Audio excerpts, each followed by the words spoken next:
Seguimos na mañá deste xoves en Radio Culleredo. Falamos de saúde con ciencia, con Glenda Rodríguez, con Martín Iglesias, con Tino Pérez e, como sempre, con temas relacionados coa saúde de plena actualidade. Que tal? Moi bo día. Bo día, que Hola, tal? buenos días. Buenos días. Bueno, de que tema imos falar hoxe? Fran, hoxe imos falar da esclerosis múltiple, porque a esclerosis múltiple é unha enfermedade neurolóxica complexa que continúa a xerar numerosas dúbidas entre a poboación. A súa evolución variable e o impacto que pode ter na calidade de vida fan imprescindible unha información que sea basada na evidencia científica. Para falar deste tema, contamos co doutor José María Prieto, un neurólogo de referencia nesta patoloxía. Bo día, doutor, que tal? Hola, buen día. Primero de todo, muchas gracias por colaborar con nosotros. Para nosotros es todo un honor. Y para quien no le conozca, vamos a hacer un breve resumen de su trayectoria. Si tengo algún fallo, me corrige. José María Prieto González es jefe de servicio de neurología del Hospital Clínico Universitario de Santiago de Compostela, profesor de la Facultad de Medicina de Santiago, investigador principal del Grupo de Investigación Translacional en Enfermedades Neurológicas del IDIS, presidente de la Sociedad Gallega de Neurología y Premio de Sociedad Española de Neurología a las Enfermedades Neurológicas en 2025. En reconocimiento a su trayectoria clínica e investigadora. Doctor, para empezar, ¿qué es exactamente la esclerosis múltiple y qué diferencias presenta con el ELA? La población a veces se confunde. Bueno, primero muchas gracias por la presentación, que digamos demasiado larga quizá. Bueno, a ver, lo primero, el término esclerosis múltiple y esclerosis lateral amiotrófica pueden confundir, pero son enfermedades absolutamente distintas. No tienen nada que ver una con la otra. Simplemente esclerosis es cuando uno toca el cerebro y lo aprieta, pues está endurecido, eso se llama esclerótico.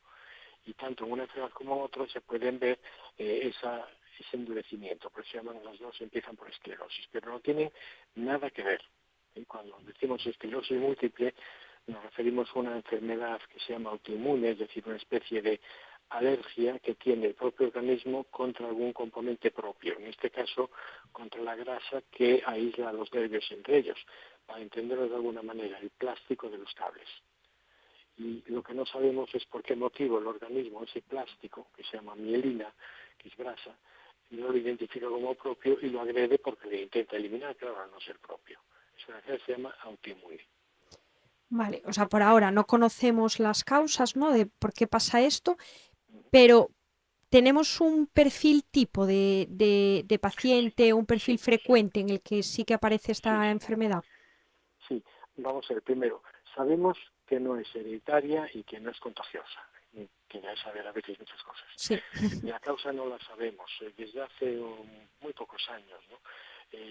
Alberto Askerio, un investigador de Harvard, demostró que el virus de Epstein-Barr, el virus que produce la mononucleosis infecciosa, es una condición necesaria haber estado en contacto con el virus, lo cual no quiere decir que sea la causa, pero no hay enfermos con esclerosis múltiple que no hayan tenido contacto con el virus.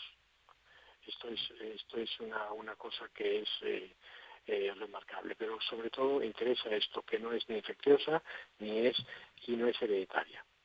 ¿Cuál es el paciente tipo? Suele ser una mujer joven, de alrededor de 20 y pocos años, que está haciendo vida normal, por lo demás está todo bien, y que en un momento determinado, sin que sepamos por qué motivo, pues acude al médico con urgencias porque ha perdido visión bruscamente de un ojo, o ha perdido el equilibrio durante más de 24 horas, o ha perdido fuerza, en fin, dependiendo de dónde esté la herida, vamos a llamarla así, la esclerosis inflamatoria que hay en el cerebro, pues da un síntoma u otro. Ajá. Mira, una pregunta. ¿Por qué consideramos que esta enfermedad es tan imprevisible y hay tanta variabilidad entre pacientes? Porque sabemos que hay variabilidad, pues lo que decías, de equilibrio, déficit en la marcha, problemas de visión. El término múltiple alude a esto, es decir, es esclerosis múltiple. ¿Qué es múltiple? Pues imaginamos que esa plaquita que yo digo que al apretar está endurecida, cuando ya está cronificada, pues en lugar de estar en la zona, si afecta a la zona del equilibrio, pues me da un desequilibrio. Si afecta al área del cerebro responsable de la motricidad, me da pues una debilidad en un lado del cuerpo. Si afecta al nervio óptico, pues me da una pérdida de visión de ese ojo. Si afecta a la zona de la sensibilidad, pues me da una alteración de la sensibilidad en una zona del cuerpo. esa es la variabilidad clínica, pero digamos que el mecanismo que lleva a eso es el mismo. Lo único que dependiendo de dónde se produzca esa inflamación, pues el síntoma es diferente. Y a día de hoy, ¿qué pruebas son fundamentales para el diagnóstico? Lo primero es hacer una buena historia clínica, porque hay que demostrar una cosa, y es que hay diseminación de los síntomas en el tiempo y en el espacio, es decir, síntomas diferentes en diferentes momentos de la vida del paciente. ¿Qué ocurre? Que muchas veces el paciente viene por urgencias o al médico, como decía antes, con un primer episodio que se llama brote. Entonces, cuando viene así, nosotros hacemos dos pruebas, sobre todo cuando es el paciente tipo que me preguntaba su compañera. Hacemos una resonancia magnética para ver que hay unas plaquitas diseminadas en el cerebro y hacemos un análisis de líquido cefalorraquídeo, una punción lumbar, para ver que hay unas determinadas proteínas que aparecen en ese líquido, pero que no están en la sangre. Con esas dos cosas, si son necesarias las dos, podemos hacer el diagnóstico con un índice de seguridad altísimo. Y una vez diagnosticada, ¿existen diferentes tipos de tratamiento? ¿Qué objetivos realmente tiene el tratamiento? Sí. Tengo que decir una cosa, tenemos 18 tipos fundamentales, no son moléculas, sino 18 formas diferentes de tratar los pacientes. Y aquí en Galicia las tenemos todas. Tengo que decir que no en todos los países y no en todas las autonomías de España, algunas de muchas campanillas, tienen esa opción. Esto es lo primero que me gustaría decir. ¿Qué persiguen los tratamientos? Es una enfermedad inmunológica, es decir, vamos a llamarlo una alergia para que nos entendamos, aunque no es una alergia como tal. Lo que tengo que utilizar son fármacos que quiten esa reacción inflamatoria. Entonces son fármacos que desde hace 30 años se han ido mejorando, tanto en su eficacia como en su tolerancia. Y hoy en día son fármacos que son fáciles de utilizar, son bien tolerados por los pacientes y tienen una eficacia que hoy por hoy sabemos que más o menos a un paciente alrededor del 82%, el 80% de los pacientes, después de 15 años, continúan haciendo vida normal y asintomáticas. Digo asintomáticas porque suelen ser mujeres, pero no siempre es así. En la relación mujer-hombre es 3-1. Con respecto a esto, lo que estás contando, ¿es realista pensar en una cura de la enfermedad? ¿Estamos persiguiendo eso o el objetivo principal sigue siendo controlar la enfermedad y evitar que progrese? Como estamos en una emisora gallega, déjame que le haga una pregunta. Cuando yo le digo que tiene el colesterol alto, la tensión alta, ¿se la curo o se la controlo? Bien, buena respuesta. Te ha pillado. Sí, perfecto. No, en Respondido. medicina tenemos que decir ser realistas, es decir, el control es muy bueno, pero no curamos prácticamente salvo infecciones, algunas, obviamente problemas quirúrgicos, pero no hay curación como tal. Es decir, yo hoy tengo una infección respiratoria, me tomo un antibiótico, dentro de 10 días estoy curado y ya no me hace falta nada. Eso en la mayor parte de las enfermedades no existe. Bien. Y ahora que tú estabas contando, me ha sorprendido esto de que en Galicia estamos ahí en la vanguardia de esto. ¿En qué punto se encuentra la investigación de la esclerosis múltiple hoy? Sí, bueno, yo digo lo de Galicia porque al parecer todavía hay sitios donde se cree que aquí los libros no llegan por paracaídas y tenemos luz eléctrica desde hace bastante tiempo. Pues esto es algo que los gallegos tienen que saber, que la calidad de la atención neurológica en Galicia es de las mejores de España, es muy buena. Pues no tenemos nada que envidiarle ni preguntarle a nadie que nos enseñe, ¿no? En Claro, cuanto a la hago aquí un inciso que sí, y dígame. nos pasa en más aspectos de la sanidad. Por ejemplo, tenemos Sí, un claro. calendario vacunal que podría ser Sí, envidia también de muchas comunidades, ¿eh? Que a veces miramos no, siempre a lo de fuera. mundial. Ya que lo dice, aquí tenemos un sistema electrónico de historia clínica que es de los más antiguos de España. Y a veces cuando va por ahí se lo enseña y dice, bueno, tenemos esto, tal, y dice, pues esto nosotros hace 20 años que lo hacemos. Pero bueno, nos falta quizás el orgullo que tienen otros o bueno, el marketing que tienen otros, no lo sé, pero bueno, no entremos en este tema, ¿no?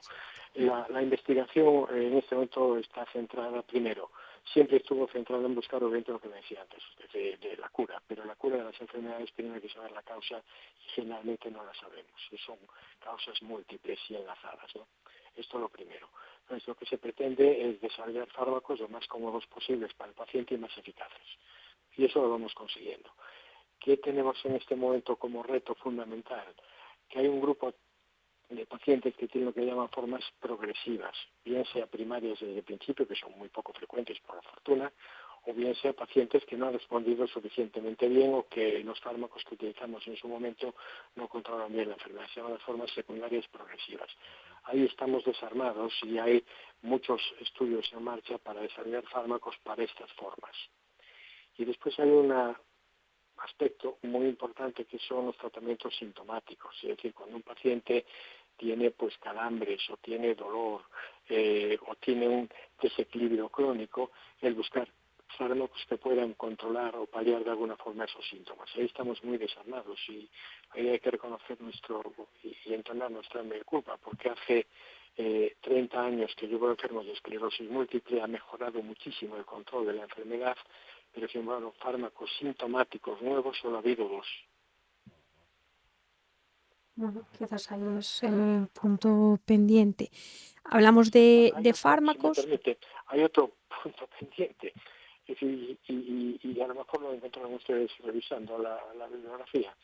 Cuando nosotros tratamos a un enfermo de esclerosis múltiple, los fármacos son caros, son muy eficientes y ya está, punto. El precio hay que tenerlo en cuenta, pero es una cosa que tampoco es lo primero a tener en cuenta, ¿no? Pero claro, yo lo que no puedo es comprarme un Ferrari para andar por una corredoira. Es decir, la rehabilitación es fundamental. Y eso es algo en el que estamos cojos, en todos los sentidos de la palabra, desgraciadamente pensamos cojos en todo, yo diría en toda Europa, pero desde luego en toda España seguro, y aquí en Galicia por supuesto. Y eso es algo que tenemos que mejorar. Mi pregunta iba un poco por aquí. Hemos tocado la farmacología y qué más podemos hacer, ¿no? Que incluya un poco hábitos de vida saludables, rehabilitación o ejercicio, que nos ayuden, que sea parte también de este Claro, tratamiento. la rehabilitación es fundamental. Tenemos que tener en cuenta que son pacientes jóvenes y que por lo tanto su sistema nervioso tiene una capacidad de reparación autónoma mucho más alta que un paciente mayor. Es decir, si yo me rompo la cadera con 20 años, no me va a curar igual que con 70. Y aquí estamos hablando de esto. Entonces, la rehabilitación es fundamental. Y esto es algo en el que tenemos que poner mucho más de lo que hemos puesto hasta ahora, en mi opinión. Y después hay otro aspecto, obviamente. Cuando nosotros decimos a una paciente, vuelvo a repetir que suelen ser mujeres, ¿no? A una chica, pues tiene usted una esclerosis múltiple, se lo estoy diciendo a una familia. Entonces, muchas veces esos 4.000 y pico pacientes con la enfermedad no son 4.000 y pico, son 4.000 y pico familias, porque afecta a toda la familia, aunque ya digo que afortunadamente hoy en día, y esto es algo que tiene que quedar muy claro, con los fármacos que disponemos se puede controlar la enfermedad en un porcentaje altísimo de casos, y se cronifica y ya está. Esa era la otra pregunta, ¿no? Hablábamos del aspecto farmacológico, el aspecto de hábitos de vida saludables, pues lo de siempre, ¿no? No fumar, comer bien, dormir bien. Eso habría que aconsejárselo a todo el mundo. Un Claro, paciente de sí, sí, esclerosis sí. múltiple tiene que hacer eso igual que cualquier otro, no hay que hacer nada especial. No. ¿Qué papel juega el apoyo psicológico en estos pacientes? Porque evidentemente es un mazazo pues por el estigma que tiene la enfermedad, que tiene una esclerosis múltiple, ¿no? Y el papel de apoyo psicológico y el apoyo a las familias, el apoyo social, ¿no? ¿Cómo se hace esto y qué papel Hombre, tiene? sí, es importante, vamos a ver, primero, informar o dar un diagnóstico de este tipo a una chica joven que está sola o con los padres, hay que tener también tiene su técnica y hay que tener su tacto.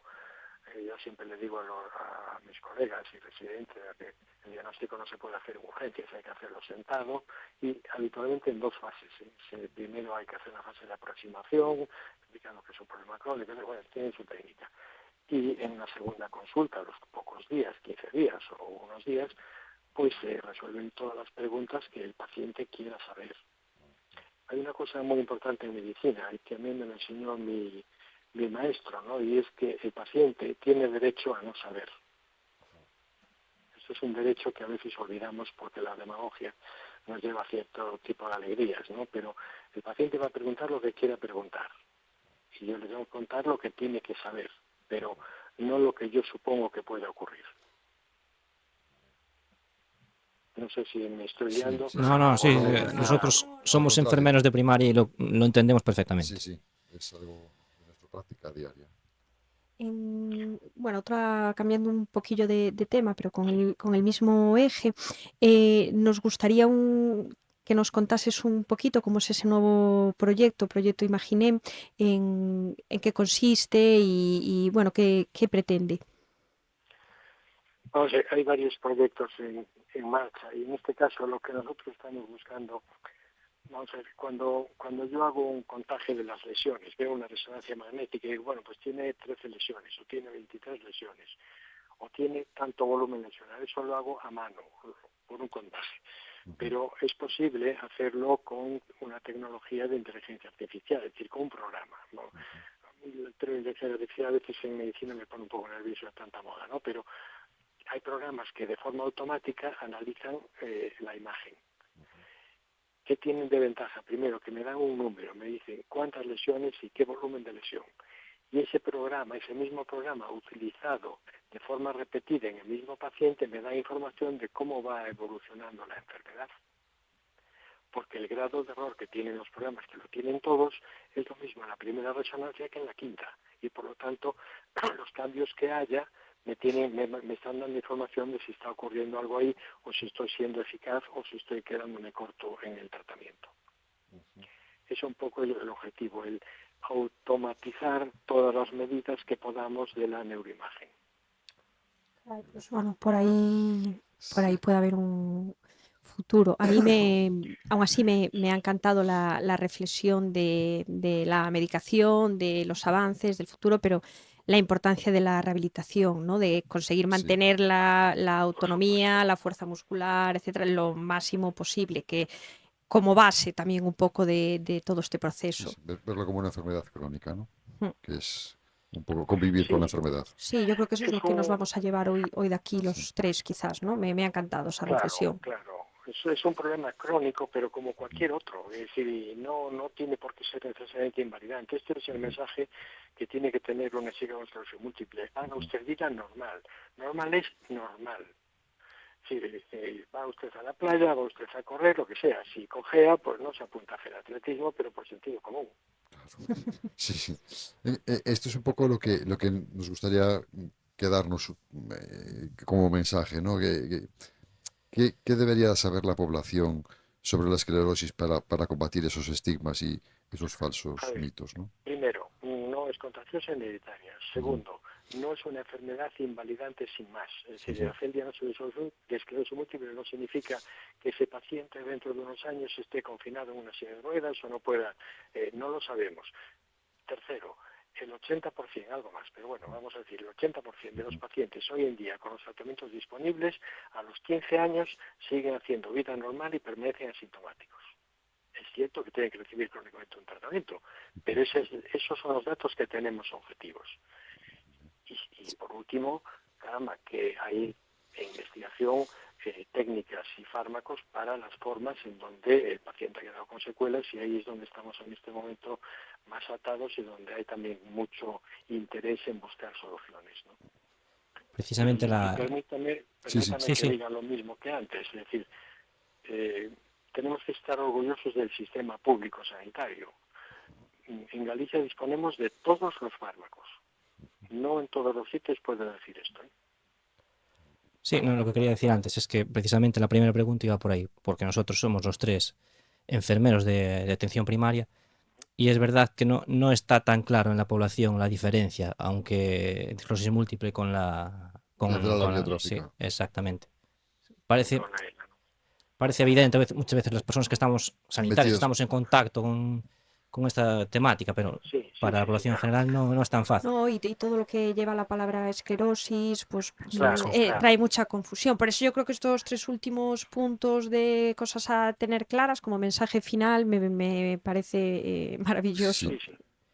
No, la ELA no tiene, es como si nosotros hablamos de un coche y hablamos de una Sí. cabra. No tiene nada que ver. Ujú. Y bueno, para acabar, si nos permite, le vamos a hacer una pregunta más personal que le hacemos a todos nuestros A invitados, todos. que es ¿en qué momento para usted, qué momento del día es salud? ¿Qué momento para usted es salud de su día a día? Hay respuestas No, muy variopintas, no, ¿eh? no me esperaba la pregunta, pues probablemente la última hora del día, pero posiblemente no lo sé, es decir, yo creo que todo el día uno tiene que también, desde que se levanta, tratar de primero hacer las cosas bien y disfrutar de lo que hace, ¿no? Disfrutar en un sentido que nos entendamos todos, ¿no? Pero no estar agobiado con las cosas, ni estar nervioso ni preocupado. Tiene que resolver los problemas que aparecen y ya está. Pero bueno, si tengo que decirle algún horario, pues le diría última hora del día. Muy bien. Muy bien. No, iba más dirigido a si había una actividad que les relajaba, o, por ejemplo, hay gente, la mayoría nos dice siempre, después de hacer deporte, es un momento estrella, es un momento de salud. Pero sí que es verdad, debería ser todo el día. Sí, para mí Yo, también. después de hacer deporte, lo que estoy cansado. Por fin alguien sincero. Sí, sí, sí. Pues muchas gracias, doctor, por atendernos y por colaborar Nada, con nosotros. nada, un placer, lo que necesiten. Gracias al doctor Prieto y gracias a Glenda, a Tino y a Martín. Salud de conciencia en Radio Culleredo. Gracias.